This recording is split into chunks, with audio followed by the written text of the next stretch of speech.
Welcome to Everyone Loves Guitar, where we get to sit down and talk with interesting professional guitar players and related music industry experts. If you love playing guitar, stick around. You're in the right place. Hi, this is Craig. Just want to let you know you can now advertise here on Everyone Loves Guitar podcast. For more information, go to everyonelovesguitar.com/advertise. That's everyonelovesguitar.com/advertise. Hey, everybody, this is Craig Garber from Everyone Loves Guitar. We've got a great guest with us today. We're with Tim Miller. Tim's an outstanding jazz, rock, and I guess contemporary fusion guitar player. He's a teacher at Berklee. He's an active player and a clinician in here in the U.S. and in Europe.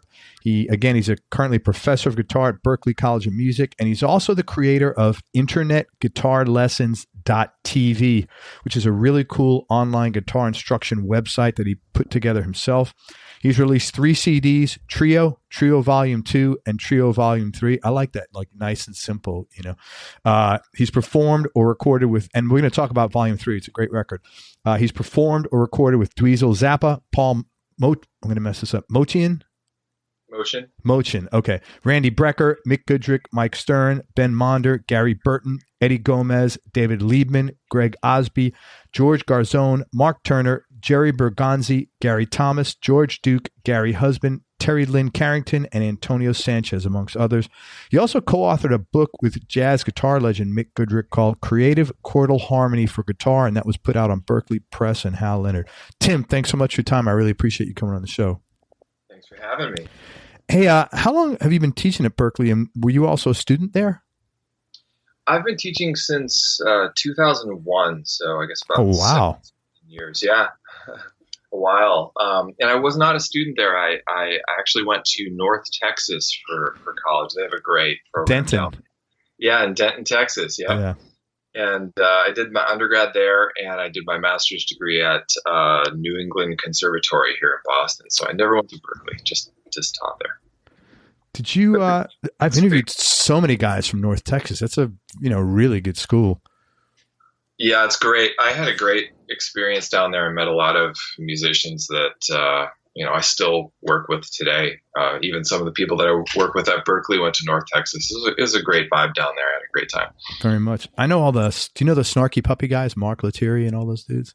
I knew about them actually, but we never crossed paths personally, but I definitely knew about them and certainly know about them now, Yeah. I want to talk about maybe some of the people you've worked with, and for each of these guys, if you could talk about how you initially made the connection and if you have a cool or interesting story about working with them. Yeah. Start with Dweezil Zappa. Dweezil, yeah. Dweezil contacted me a few years ago he wanted to talk about some guitar techniques because he's a seeker, he's always looking for new things to do with guitar. So he contacted me and wanted just to chat about a few things. And so we got on the phone and kind of hit it off and ended up doing these a lot of Skype conversations where we were just trading ideas about guitar playing.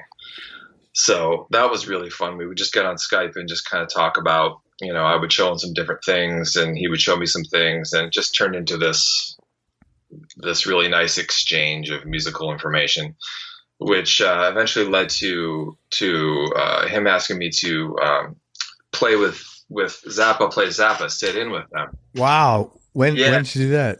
That was a few years ago. I think that was in 2015. And he had me learn for the first one this Frank Zappa tune called Redunzel. I don't know if you're familiar. I don't know that one. It's I think it's RDNZL. That's how it's spelled. It's an extremely complex Frank Zappa piece. Wait a minute. As opposed to what other Frank Zappa piece that's really easy? So he said, let's play Redunzel. And so I said, okay, cool. So he sent me the recording. There was no music, so I had to do it all by ear. And, it took me about 2 months to actually memorize that thing. It was an incredible thing. So, and then I went on stage and played that with them, and we improvised, and it was really a blast. So, where'd you play? What's that? Where'd you play? What venue? Is it up in Boston or? It was, Where was it? It was out in Massachusetts, in Great Barrington. I don't know what that is. Yeah, and it's a big theater, and it was really, really fun. We had a great time. It was awesome playing with that band. So I've always been kind of a fan of Frank, so it was great to get to play Frank's music with Dweezil. That's really cool that it took you 2 months, because like I think it's comforting for a lot of the guitar players listening to hear that a guy of your level, it took 2 months to, in between all your other stuff. I know obviously you weren't working on this full time, but that's comforting in a sense, if you know what I mean. Like, wow, it doesn't make the rest of us feel like we're that stupid maybe after all.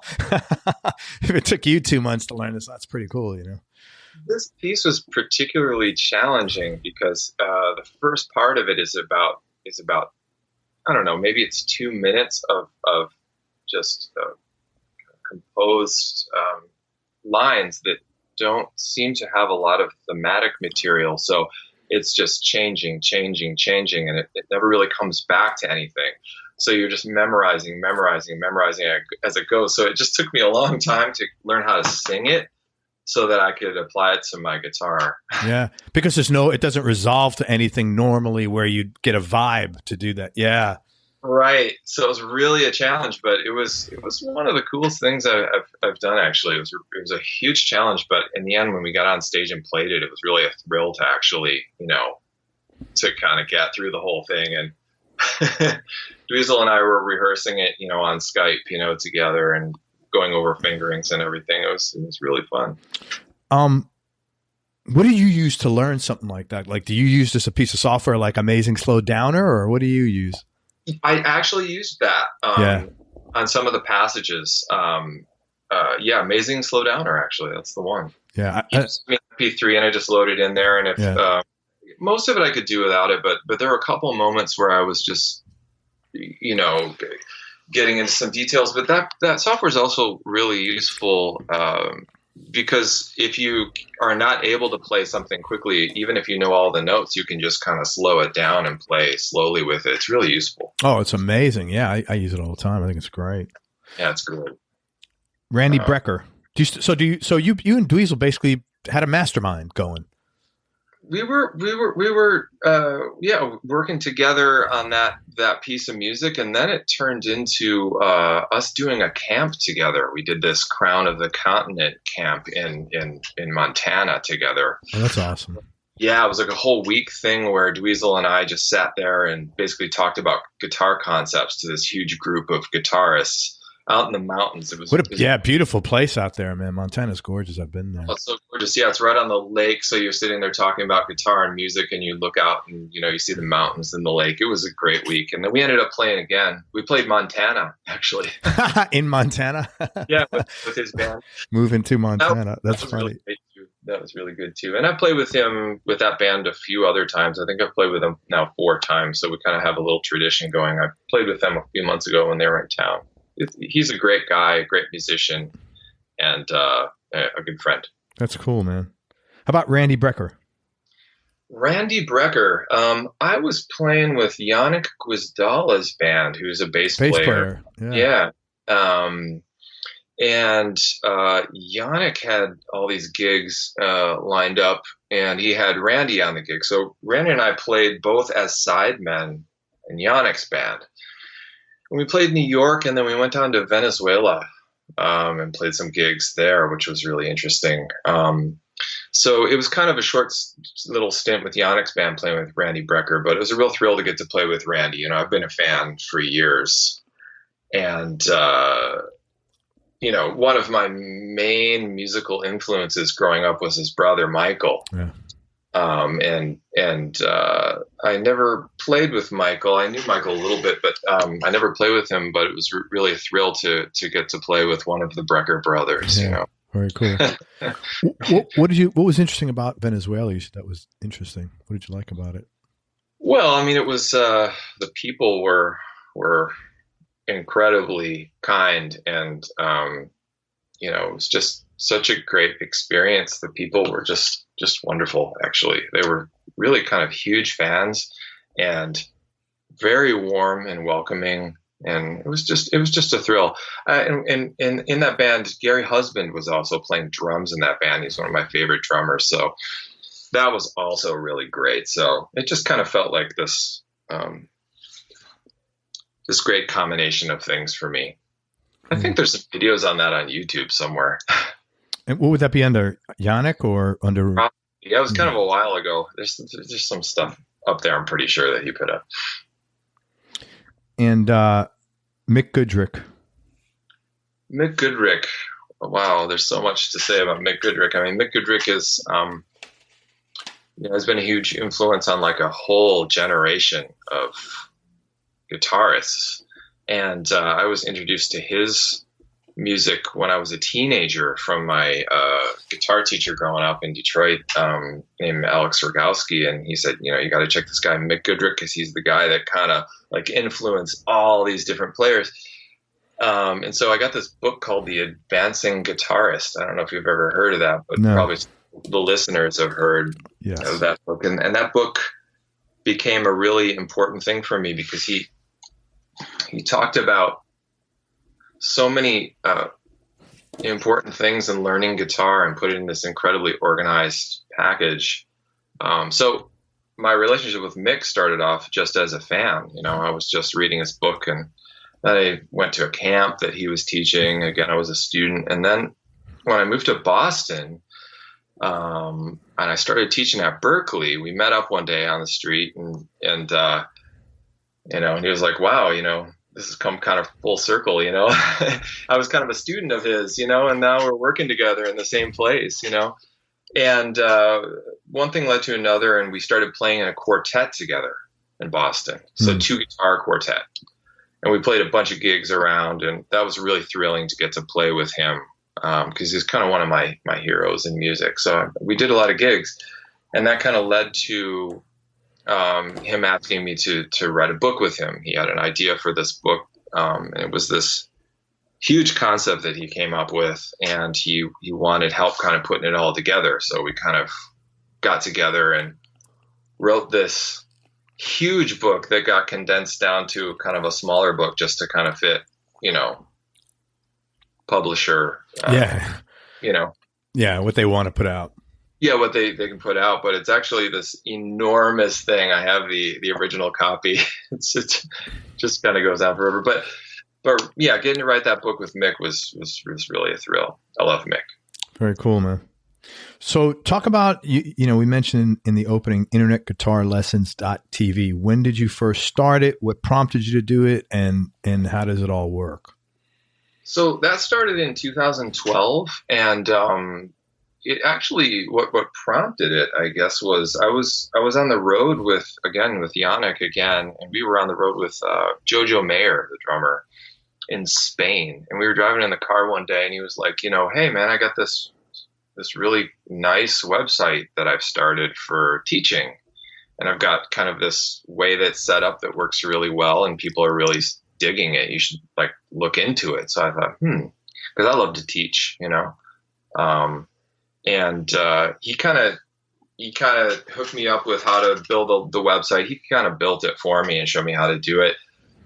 And I just went straight into it, man. I did it. It was like, do it yourself. I got the cameras, the lighting, learned how to do lighting online, checked everything out, audio and trial and error. And, I did a lot of work. It was a lot of work.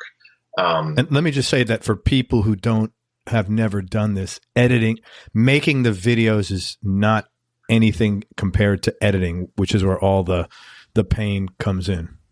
Yeah. But I taught myself how to do everything, because I decided that I wanted to do it. So I said, okay, I want to do this. Now I need to figure out how to do this. And, it's not like I was going to go to school to figure out how to do this or whatever. I just said, I'm going to do it myself. So I just researched whatever I could to figure it out. So I learned how to, what software to use, all the gear. And it was a little bit of a learning curve at first. I remember, the first videos took me a day to edit. Yeah, I'm sure. And now they take, an hour to edit. So, Yeah, I got really into it, and I found that this was, even though I'm teaching at Berklee, and that's an incredible thing for me to, a great platform for teaching. This is sort of another thing as well, and I really like to put my concepts and ideas out there into the world, and this is kind of a great way for me to do it. So currently, the website has, I think, over 300 individual lessons on it that I've recorded over Wow. So how long is each lesson? That's awesome, man. So since 2012, so that's 308 years. So you pretty much do like 25. Yeah, 25. Yeah. Oh, one a week. One a week. Yeah. So wow. Every week, what I do is I say, okay, at the beginning of the week, I have my concept. I'm either doing a course, or I'm in the middle of a course, or I do these kind of one-off lessons about different topics. So every week I think to myself, what's, this going to be? What are we going to do now? And so I come up with an idea. I sit with my guitar and I work out all the details. I work out how I'm going to present it. I write PDF charts. I go down to the studio, I record it, I edit it, and I post it every single week. Wow. So there's 300 lessons. And how roughly ballpark each lesson is? They're roughly 10 minutes. That's great, man. But they range. I mean, some of them are 6 minutes, some of them are 15 minutes. It just depends on how much I'm going to present and, how detailed I get. That's great. That's so cool. And so this is the kind of thing where it's, I'm assuming it's like a membership site where people go in and you have access to everything, or is it like different levels, or? It's a membership site, and when you sign up for the membership, you get access to everything. So this is kind of something that's unique about what I'm doing, is that basically I try to provide as much value as I possibly can. So the highest quality that I possibly can. And as much value as I can for people who come in, So when they come in and they sign up, they get access to everything that I've ever done on the site. That's fantastic, man. Great. And this is a thing people pay monthly or annually, or? Yes, they pay monthly, but we also have a quarterly subscription too, and occasionally we offer annual. We don't offer those all the time, but occasionally we offer an annual. That's great, man. Well, congratulations. That's a lot of work, having put together loads of content, membership sites, and business. I could tell you the discipline to do that is a lot of discipline. Yeah, but it's playing guitar, and it's creative too, because I can decide what I want to do. I mean, I can decide what I want to present and, what I want to do. So it's good. I like it. So I just want to point out, because most of the people listening are players and they're always like, oh, I need to make more money. Anybody can do this. I mean, you just got to have something to say and have a little bit of balls to get it going. And I'll ask you a few questions. I would assume your confidence level day one pales in comparison to your confidence level today, of course, right? Yeah. I mean, I wasn't used to being in front of a camera so much. And there are certain kind of techniques that you learn being in front of a camera. At first, yes, it's daunting, man, when you're not used to doing it, and you just like, and you're sitting there, because I've done all this stuff and I'm like, is anybody going to even listen? And then when you get your first buyer, it's like, wow, that feels good. But it usually, like for me anyway, most businesses I've done, once the first dollar comes in, it sort of has the momentum is a little easier to get. Yeah, I think the hardest part at first was just kind of calming down in front of the camera and just being, kind of acting normal. You know what I mean? Not trying to sort of speak in a certain way where you're trying to convince people of something or something, because you're not used to speaking in front of the camera. So I think once I realized just to talk kind of like I am now, just talk normally, like I'm having a conversation. And I realized that, things can be edited if you make a mistake. So just kind of taking the pressure off the one take kind of thing, like, oh, I have to get this in one take. And, once I took the pressure off myself and I could just relax a little bit, then it's actually not so bad. It's actually pretty easy now. Yeah. Yeah. Well, now because you've done so many, it's just a flow and you're in the habit of doing them. So it's not a big deal. And you probably have your like day or time of the week where you say, okay, here's I do this, and you've got systems, and you have the whole process systematized. So we're just doing it right before I got on this interview. That's awesome, man. Good for you. Oh, so you bang it out first thing Monday morning? Yeah, Monday morning is my thing, because I don't have to be at Berklee on Monday, so Monday morning. And if I'm going to be out of town like I was last week, I kind of do them early. That's good. Well, congratulations, man. That's a nice thing you have. And anybody who's doing that, anybody who's looking at doing this, there's no reason why. And there's so many tools now. In 2012, you probably had 4 membership sites to pick from. Now there's probably, 40 to pick from. And of those, probably 20 of them are really good options. They are, but I think mine is kind of unique in that there's competition in terms of like sites that have multiple artists. So there are a lot of sites that have many different artists. And I'm on one of them. I have a video out on TrueFire, and that's an amazing site. And then there are other ones too. But actually, there aren't a lot of people that are doing just one person and their concepts, membership site. It's actually there are not a lot of people doing it, because I think I think for some people it might seem a little daunting, like all the work. But if you're willing to put in the work and the time, it's really worth it. Isn't that the truth with anything, right? If you're willing to put in the work and the time, that's always that dirty 4-letter word, work, for most people, man. I hate to sound like an old man, but that's kind of what stops people, Well, I mean, that's one of the keys to feeling good at the end of the day. Putting in a little work, God, yeah, you're preaching to the choir on that one. And the thing that, I give you credit too, because there's not a lot of these one-off guys, but there's definitely not a lot of them in the jazz/fusion in your musical niche. Yeah, that's where you're in early, and for someone to come in and try to. It's going to take a while till they can get enough lessons. Not that there's not enough room for more than one person, but you jumped in early and did your thing, man. So again, congratulations. Everybody check that out. It's at internetguitarlessons.tv. And along those lines, talk about how important it is for musicians to have side hustles nowadays outside of, making money from picking up the guitar or whatever instrument you're playing. Everything that I do professionally actually involves playing guitar. So I think that the way I look at it is I'm trying to have my career only playing guitar, either by playing gigs or recording or teaching.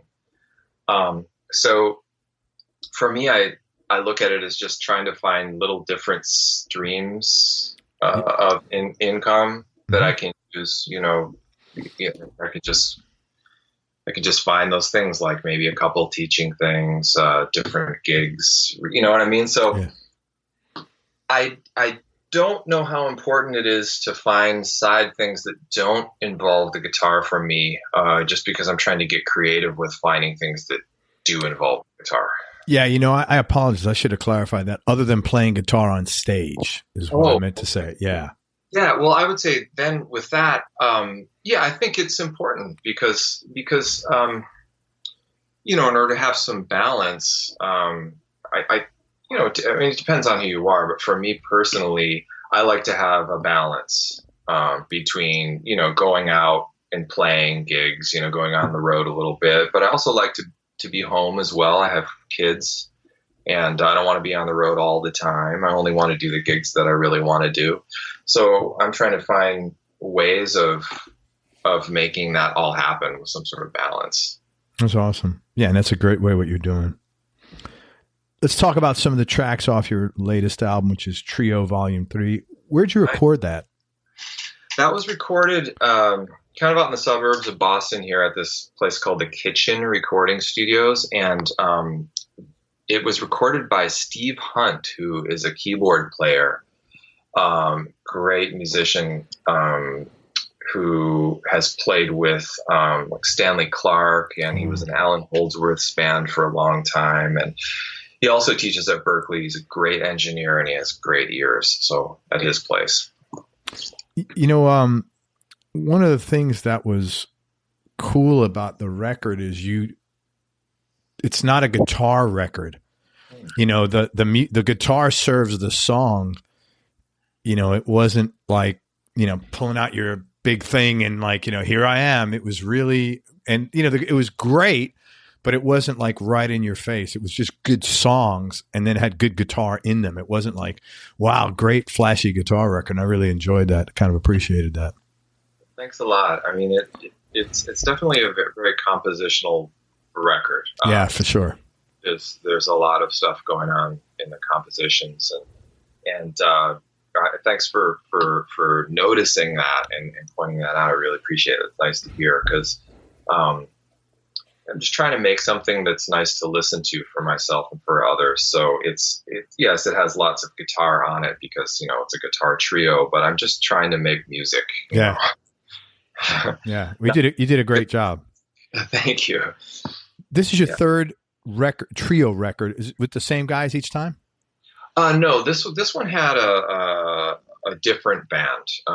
For this one, it had been a while between the last two records. I started a family with my wife, and I wanted to take a little time off from just recording and all that stuff, just so I could focus on that. And that's been some of the greatest times ever. So that was well worth the break. And so I came back to recording after the brief pause. And so I had been playing with these new guys, Sam Manai on bass and Nate Wood on drums, and I'd played some gigs in New York with them, and just really, really blown away by how they play and how they interact and their dynamics and the just overall musicality. I just had to record a record with these guys. I just love them. They play together. These guys have played together.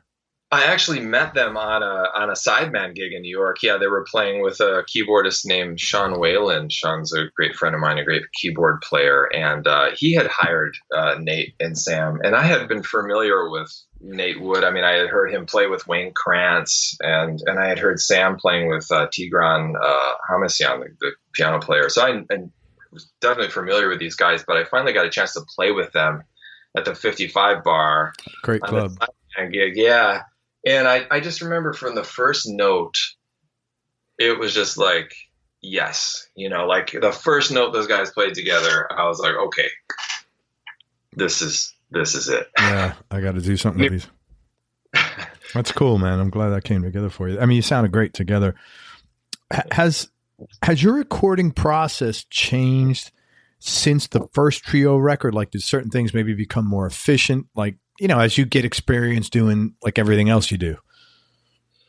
Yeah. I think the way that I record guitar has changed a little bit with the technology where it is right now. I'm using, IRs or impulse responses for kind of speaker simulation.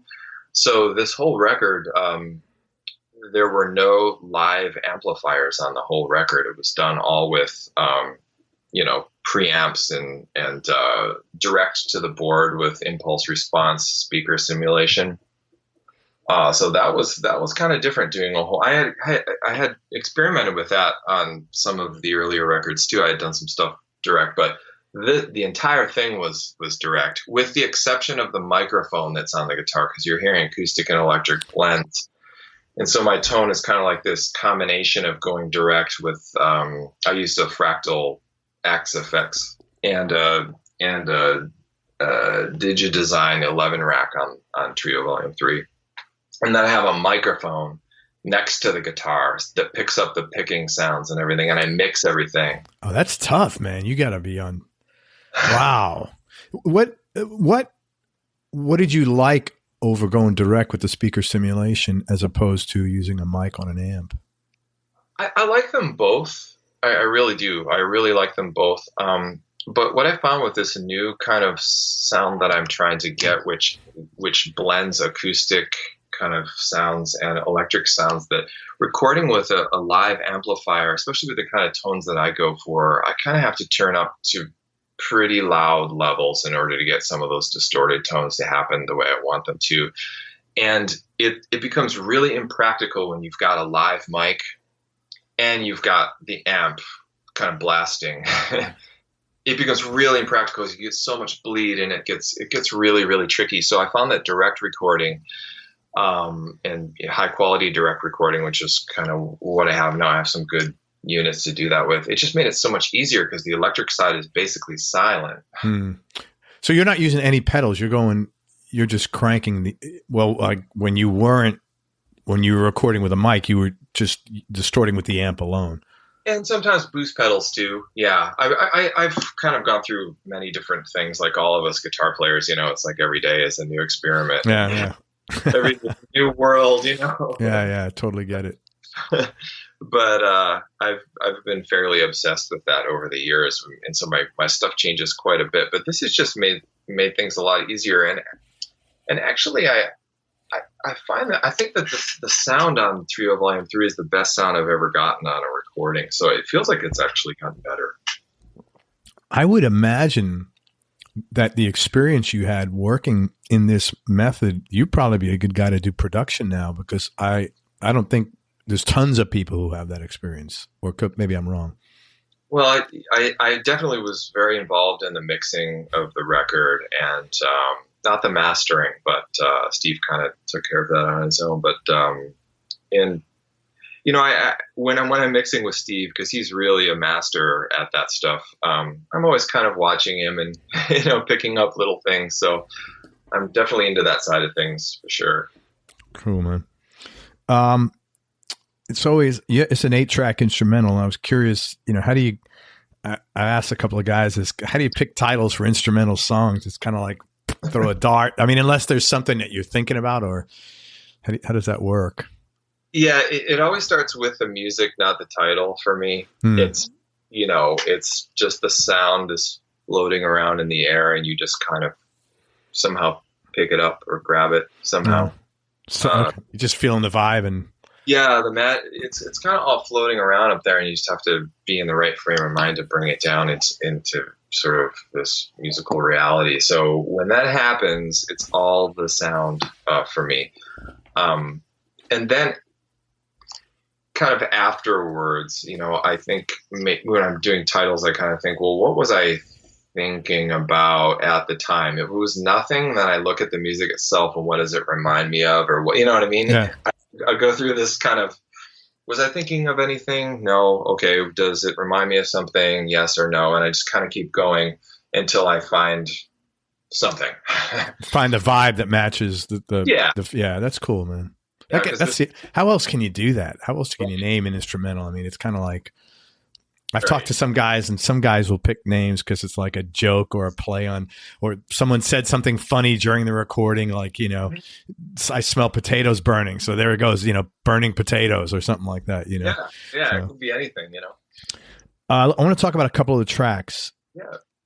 You have a song there called New York, and man, I was trying to get the time signature down, but it was like way above my head. I mean, it switched to like 4/4 is what it sounded like, but there was an opening, something different. And then after that, it changed again. What was that, man? Because that was above my pay grade. What's funny is it's all in 4/4. No. Yeah. Yeah. The drummer was doing something that was like really messing me up. That's triplet. So it's kind of 12/8, 4/4. So it's just got these rhythmic hits that very contra, and I was like, what? And I listened to it like 3 times, and I was like, man, I'm just gonna surrender and just ask Tim. Yeah. So it's all in 4/4. That's very cool. Deceptive. That was a really pretty ballad. You had electric and acoustics. Again, the song's called New York. Is there any backstory to that, or? That one was written.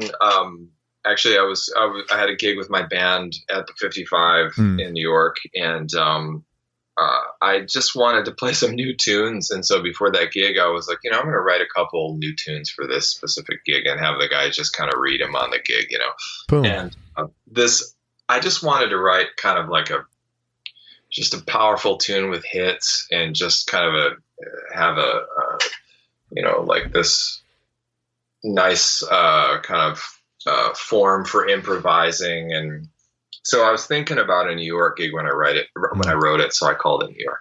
Very cool. If you had written it on the way down, would it have been called like Metro North or something like that? Probably.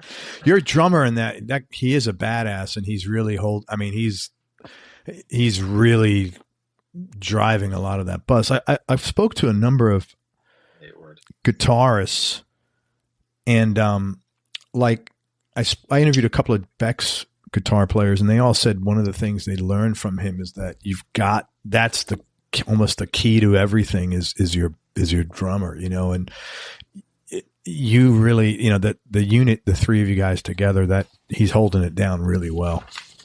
Yeah, I agree with that, because the drummer really has a lot of, control in an ensemble setting, because, we all kind of work together, but the drummer really does have a lot of control over the time consistency and the tempo. Totally, man. And where the dynamics go.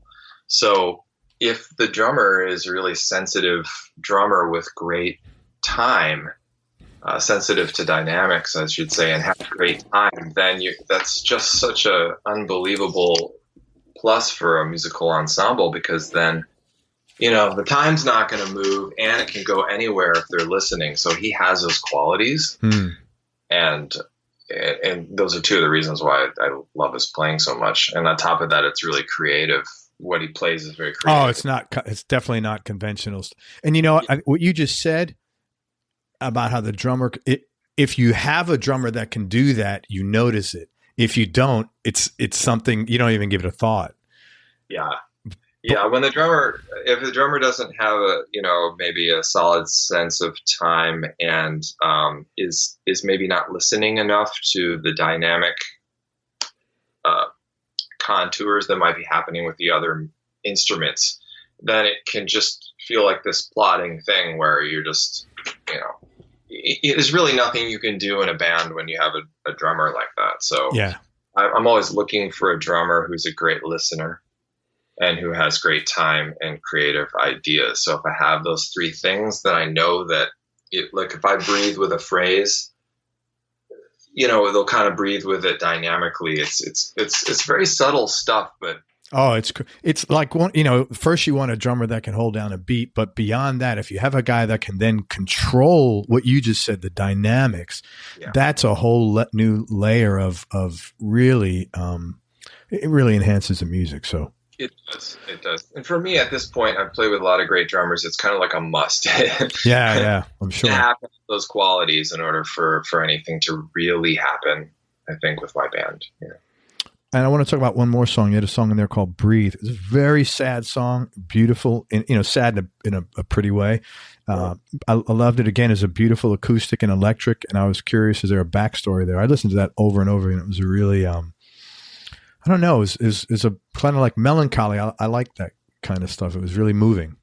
Oh, thank you. That was one of those songs that just kind of came out, like I was talking about earlier. It just kind of came out of the air, and I wrote it very, very quickly. That's awesome. It started with the bass line, and I think that I had, my just software open, and I was just kind of hearing something and played it in. And then I was just singing a melody, and I knew that it was the right melody. So I just recorded it really quickly and made a little demo of it. And, it was written so fast. It's just one of those nice moments where you just get lightning in a bottle for 20 minutes and take a ride on the wave of creativity, and, it's done. And then we arranged it a little bit, in the studio and everything. But, and that solo on there, I mean, that's just the first take. I mean, it's just, it just kind of worked out.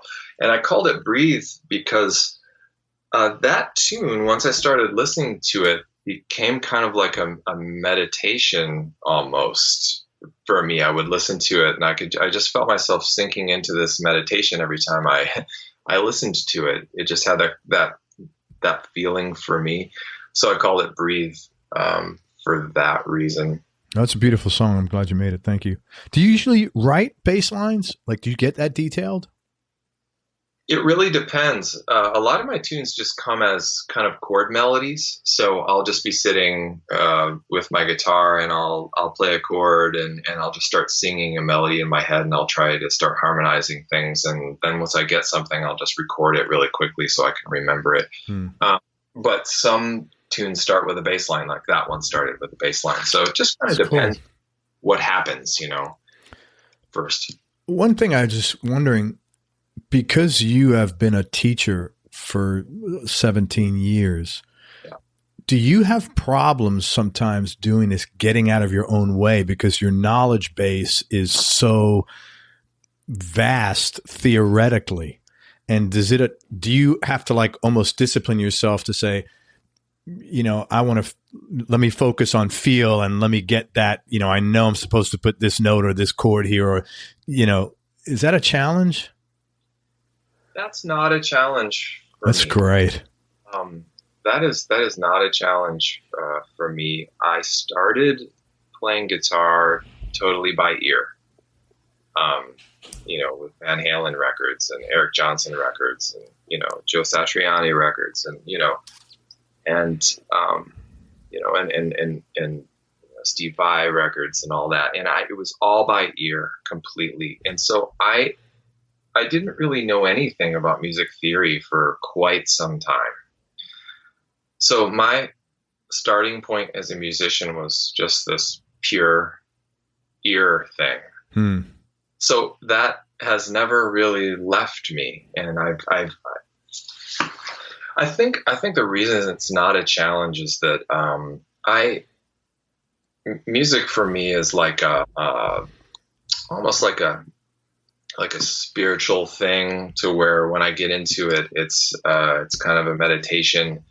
And when you're in that kind of zone,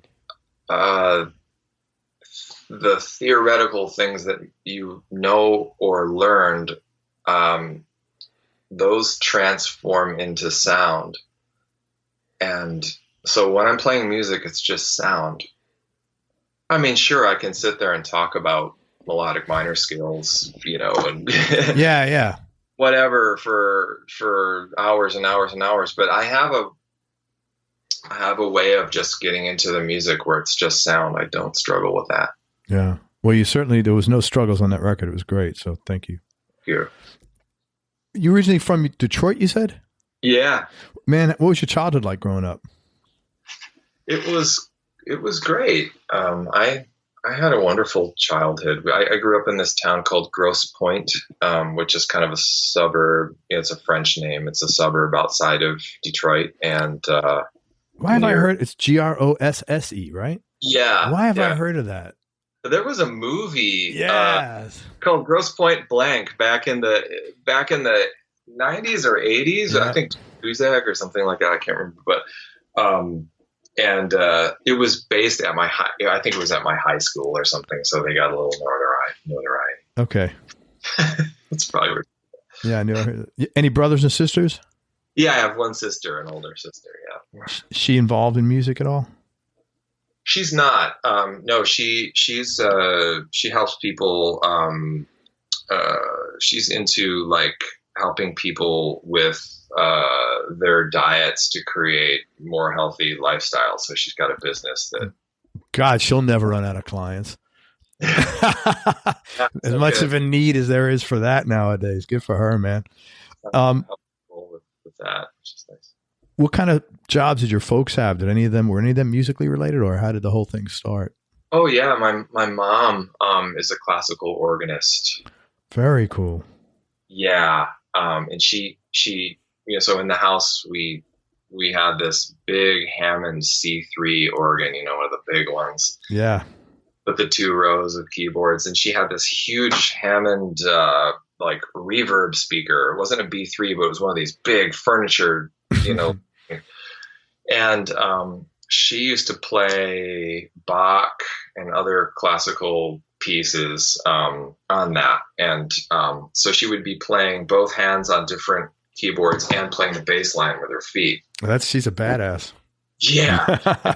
And exactly. And she actually taught music before she had us kids, and she was an organ teacher. She was never really interested in performing, but she played a lot at home. So I would come home from school and I would hear the organ just roaring in the house. You could hear it from outside the house because she liked to crank it up.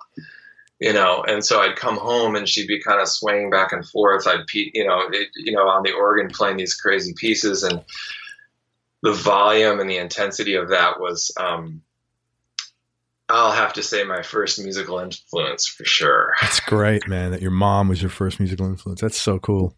Yeah. And my dad was a lawyer. So they were on very different, sides of the spectrum in terms of career. Yeah. Left and right brains there going. But he was really into music. And he loved, kind of like the contemporary rock of the time, 70s rock and stuff like that. But he also loved jazz. He was really into Dave Brubeck,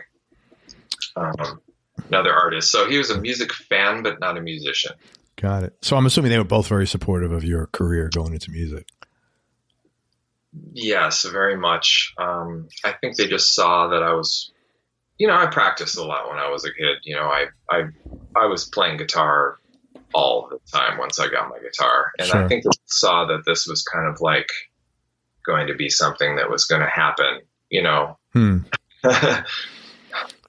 It's interesting. I was invited to speak at a meeting, the Nashville guitar community, really nice people there, and they have a great little community. And if anybody wants to join that, you can go on Facebook and connect with those guys. But one of the questions they asked was, what have you noticed about the most common characteristics of the most successful players? And oddly enough, man, probably 90% of them had very strong support from their parents.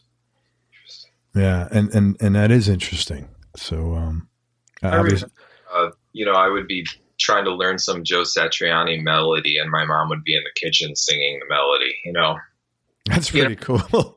That's really cool. So I remember she used to hum Surfing with the Alien when she was just kind of walking around, because she heard me listening to it so much. She had a good ear. So she's a really cool person, my mom. That's amazingly cool, man. So, because I had a question here. I was like, what, you were attracted to more complex things, and I was curious, what do you think that was from? But I would bet it's from your mom's influence of the classical stuff, no?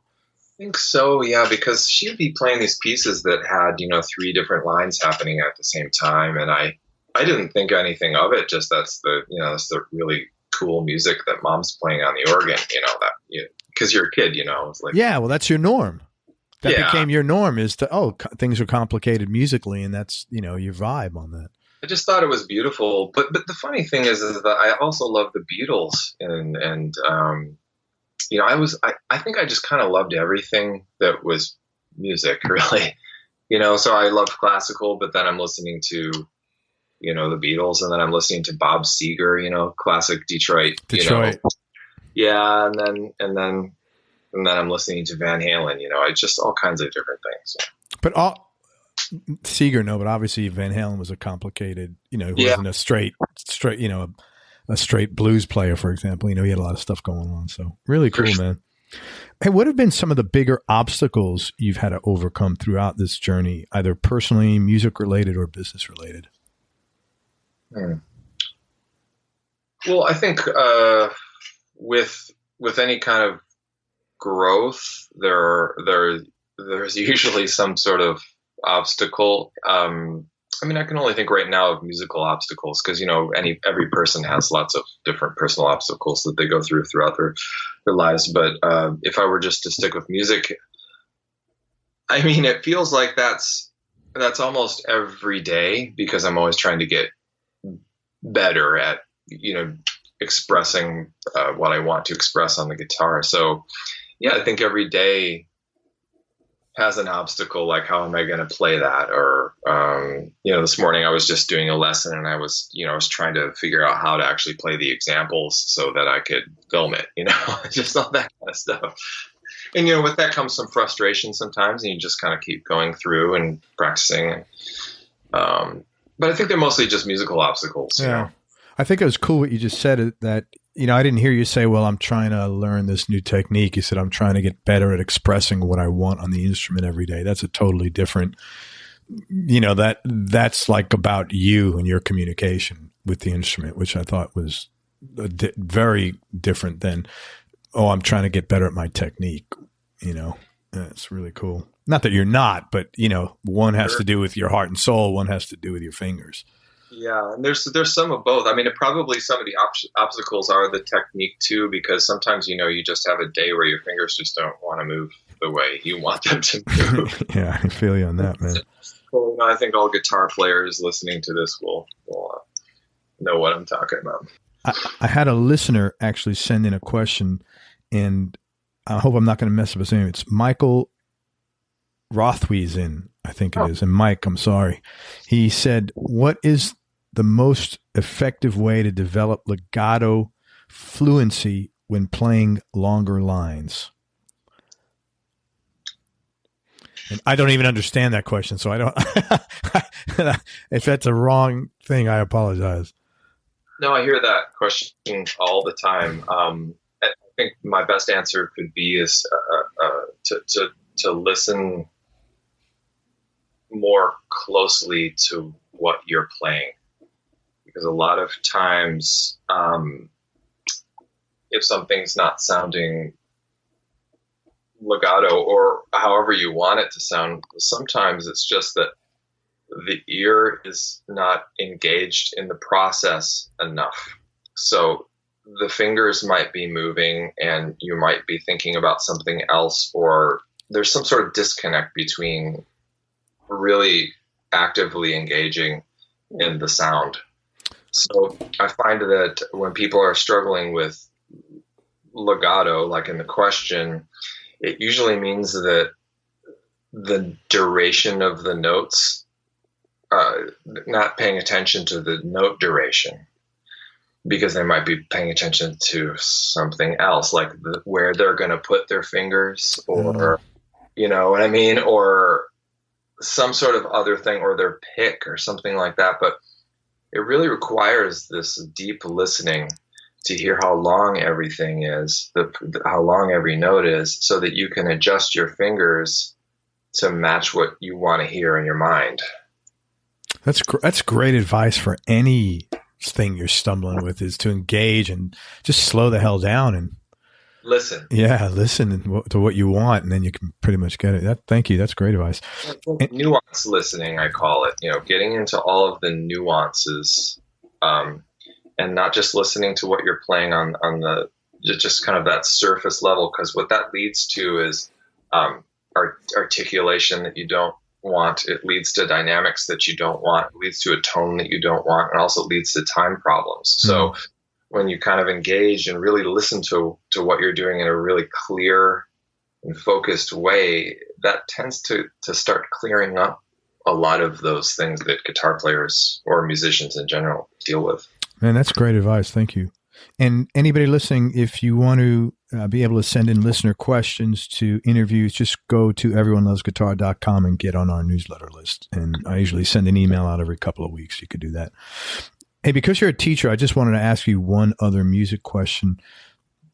What would you advise players to focus on in their practicing, things that they tend to skip over that they really need to pay attention to and they shouldn't skip over?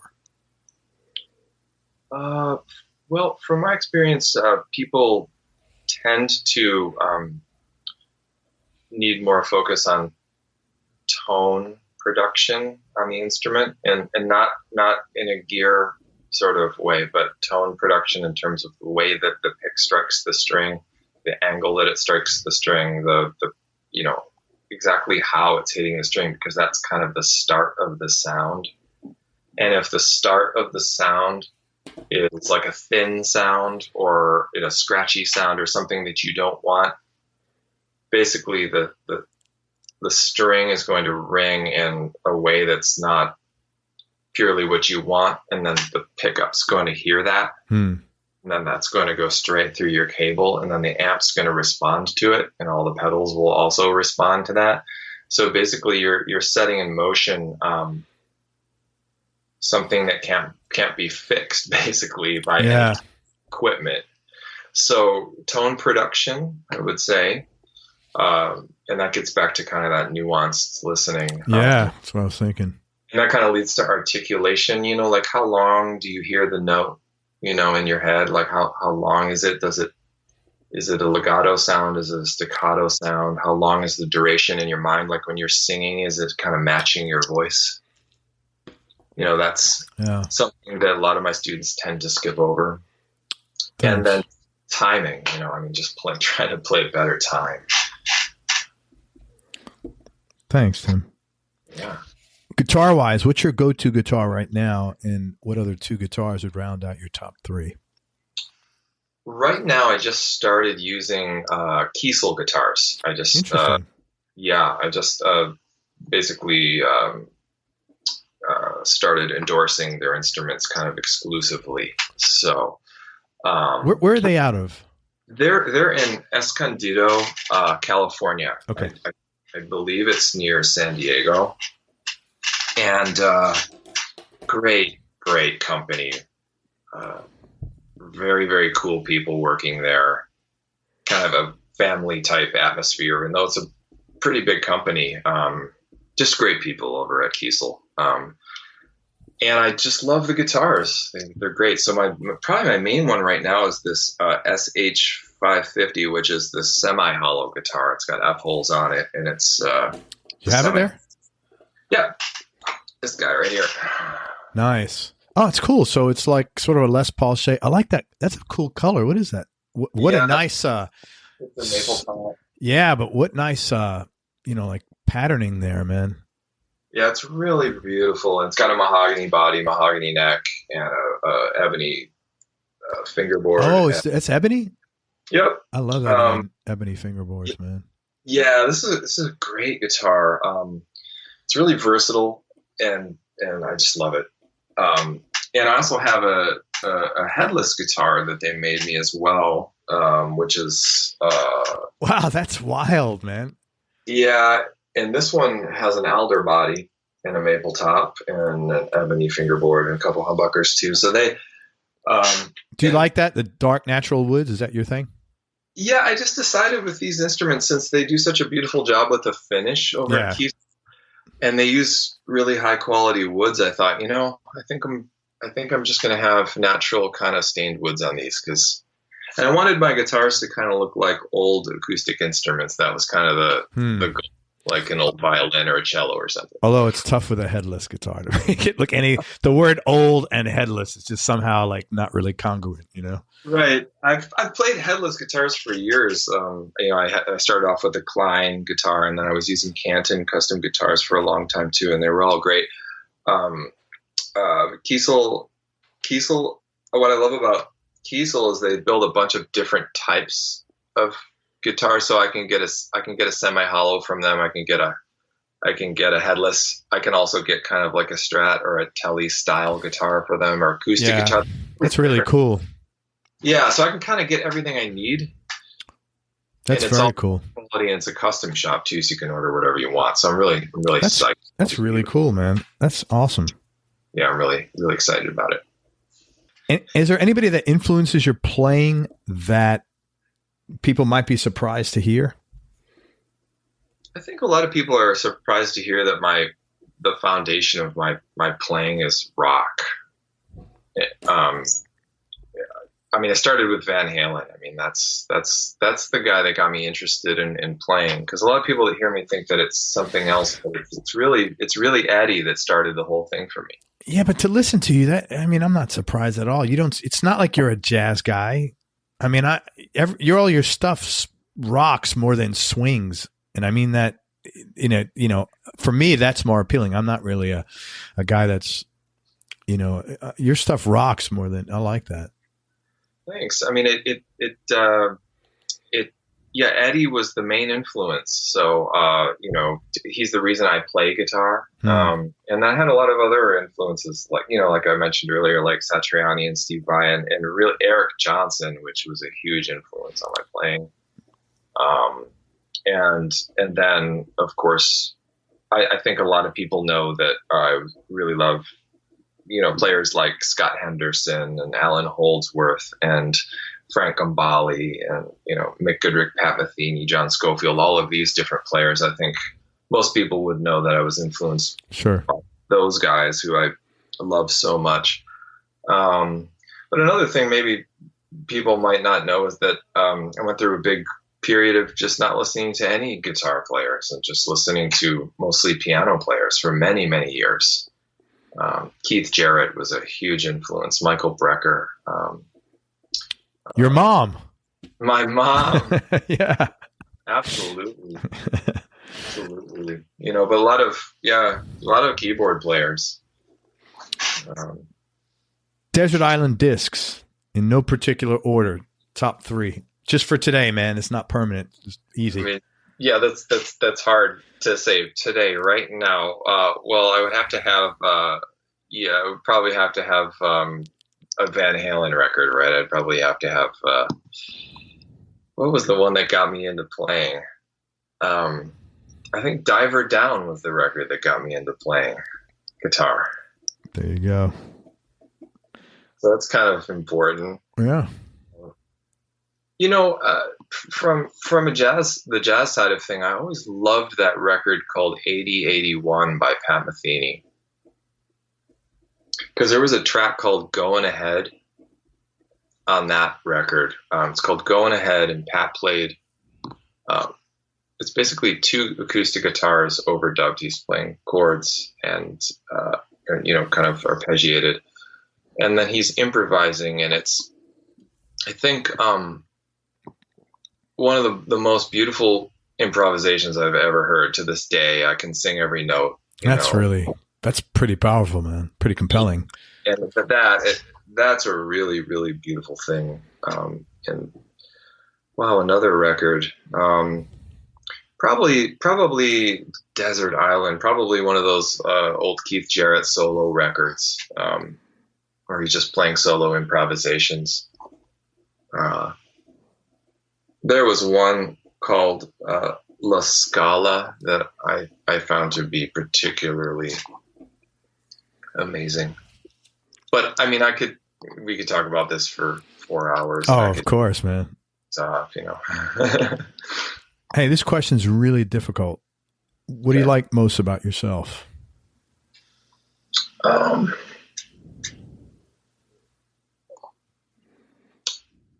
That is a tough question, right? It is, yeah, for a lot of people. I would probably say I'm a pretty good listener. Well, yeah, that's especially important with you in your position as a teacher, man. Yeah. And as a dad now. Yeah. Trust me on that one. I think I can listen. How about the flip side? Anything, like one thing you'd like to change about yourself? Sure. I mean, I'm a human being, Yeah, I mean, I'm always wanting to get more physically fit. That just seems really? You're like in pretty good shape. You look like pretty slim and pretty fit. Yeah, I think that's just something that I want more of. Because the more I do that, the better I feel. Yeah. Oh, that's... Because sometimes I slip and I'm not doing it, I'm not exercising or whatever, but just to be able to be exercising more. Yeah. Yeah. That's important. So important, man. Yeah. Best childhood memory. Best childhood memory. Lots of them. I had a nice childhood. Playing duets with my mom, Christmas tunes in the evening, sitting next to the organ, her teaching me how to play melodies. Man, that is really nice. That's very cool. The Christmas tree, and she's playing. I got my guitar plugged in. That's a really nice memory. Yeah, that's very cool, man. Good you had that. Who's had the biggest influence on your life, both musically and personally? I mean, probably like most people, probably parents at the beginning, and then as time moves on, then I think when you get married, your wife has a lot of, you work together on so many different things, and that's a big influence. And then ultimately, I think your kids have a lot of influence because they're coming right back at you with kind of how you are. Yeah. So they kind of act like you, and then you see, you just, it's really a incredible learning experience. Oh, so totally. They have influence on how I act. How many kids you have? I have 3. 3. Wow. You didn't screw around. You got started and got busy. Good for you, man. Congratulations. Yeah. That's nice. Very good. I have 3. They're grown though, man. It's, long, a lot of work with 3 kids. People think it's like 3 times as hard. They don't realize it's exponentially maybe to the 3rd or 4th power or 10th power as hard. It's, you got a lot of stuff going on when you got 3 kids. I felt that way anyway. There's a lot going on. Yeah. We're really busy. It's awesome. Most important thing your dad taught you?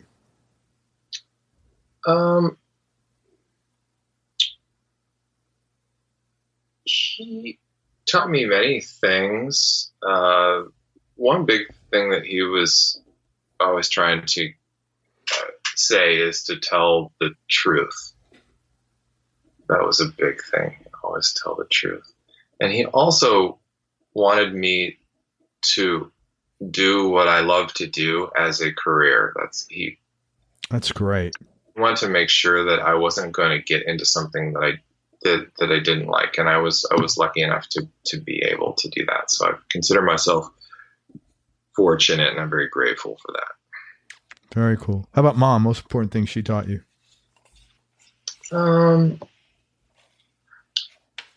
Just to be nice. That's the most common response for moms. Yeah. Because it's I think it's the thing that you learn from your mother, are you going to be nice to people or are you not? I mean, that's a really powerful role that they have. Absolutely, man. You have any hobbies or interests outside of music, Tim? Besides your kids, of course. Yeah, just doing anything like that. Hobbies. Yeah, I like walking my dog. I like to walk. Yeah, I like walking. All right, last question. Biggest change in your personality over the last 10 years, and how much of this change has been deliberate and intentional, and how much is just a part of aging?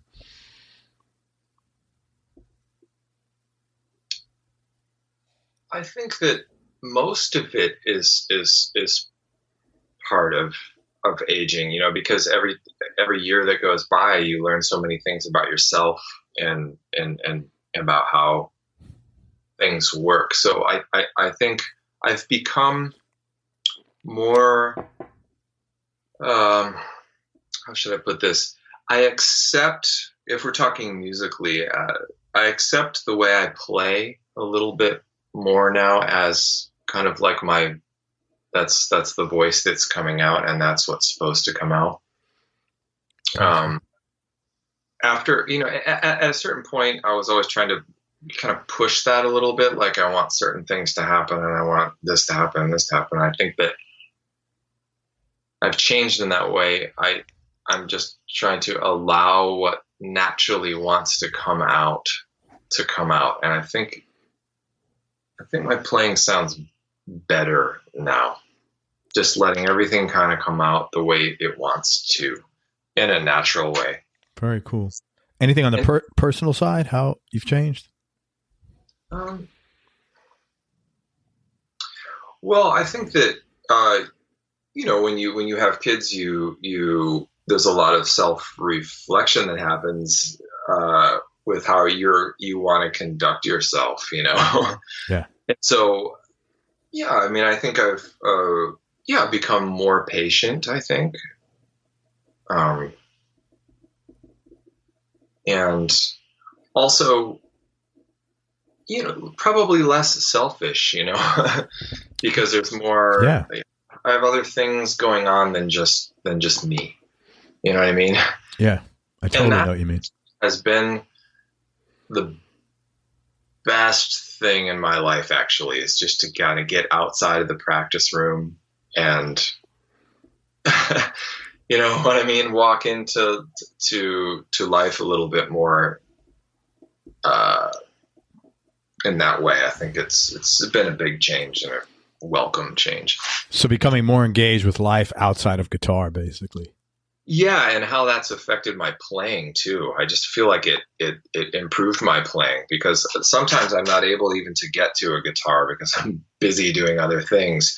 But then your creativity just starts flowing in different ways. You know, like where you're not touching the guitar, you're somewhere else, you're doing something, but then your mind kind of floats off into some kind of creative zone, and it might be something that you know would not have thought of, just sitting there with the instrument trying to push something along. So it's been a change. It's been really interesting. Very cool, man. I'm glad you're experiencing that growth. What's that? It's definitely growth. Very cool.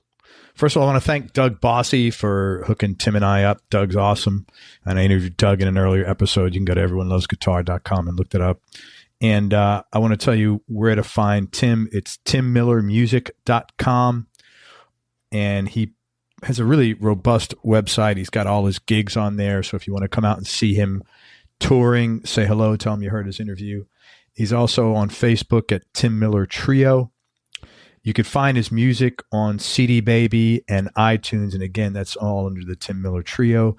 If you're interested in his guitar lessons online, where he's got 300 lessons already, by the time this comes out, it'll probably be 307 or 306. You can find that at internetguitarlessons.tv. And on Instagram, he's at Tim Miller Guitar. Man, I can't thank you enough for your time. And I really appreciate you coming on. I wish you best of luck with everything, and including music and your family. Thanks so much. This has really been a great pleasure. Really appreciate it. Thanks, man. Everybody, thank you so much for listening. I hope you enjoyed this interview as much as I did. Thanks again to Tim Miller for spending time with us. Please check Tim Miller out online and support his music. Make sure you go to everyonelovesguitar.com. Sign up to get on our newsletter list right now. And most important, remember that happiness is a choice, so choose wisely. Be nice, go play your guitar, and have fun. Till next time, peace and love, everybody. I'm out.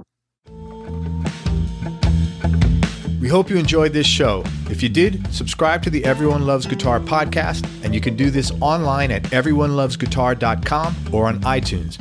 And if you like the show, please leave us a 5-star positive review. The more 5-star reviews we get, the higher our show ranks, and higher rankings mean we get to continue speaking with cool, interesting guests on our show. We'll see you on the next episode, and until then, keep playing your guitar and have fun making music.